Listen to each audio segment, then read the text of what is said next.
Watch closely.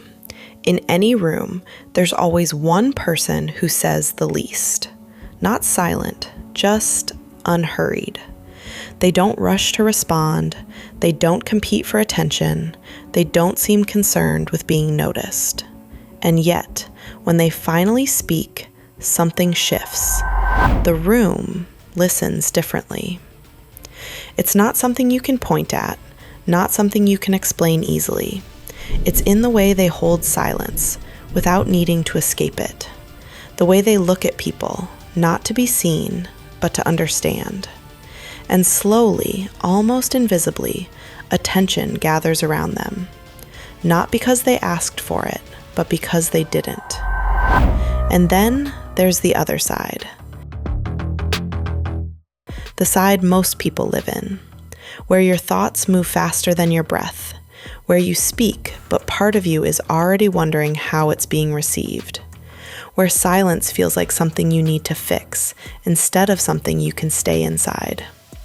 You replay conversations later, not because they were important, but because something about you didn't feel settled in them, and you can't quite explain why. There's an idea, older than language. It appears in different forms across different worlds, but it always points to the same thing, a kind of stillness that doesn't come from silence, but from not being disturbed.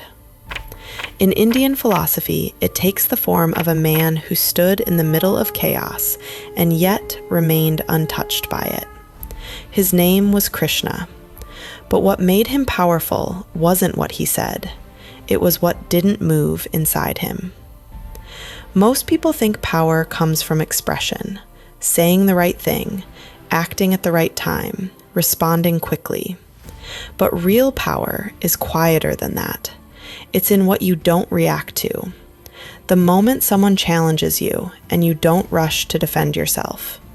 The moment something feels uncomfortable and you don't try to escape it.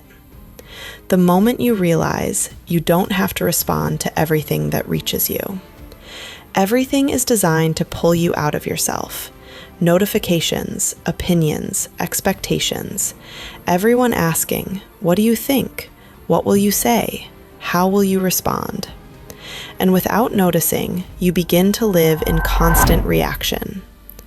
But what if the most powerful shift isn't in what you say next, but in whether you say anything at all? Try this, not as a technique, but as an observation. The next time you're in a conversation, notice how quickly you prepare your response. And then, just for a moment, don't. Stay there. In that space where nothing is being forced, nothing is being proven, just presence. Because something subtle happens when you stop reacting to everything. Your words begin to come from a different place, not from pressure, not from fear, but from something much quieter. And people notice, not because you became louder, but because you became harder to disturb. So the next time you're in a room, ask yourself this: are you speaking or are you reacting to the fear of not being seen?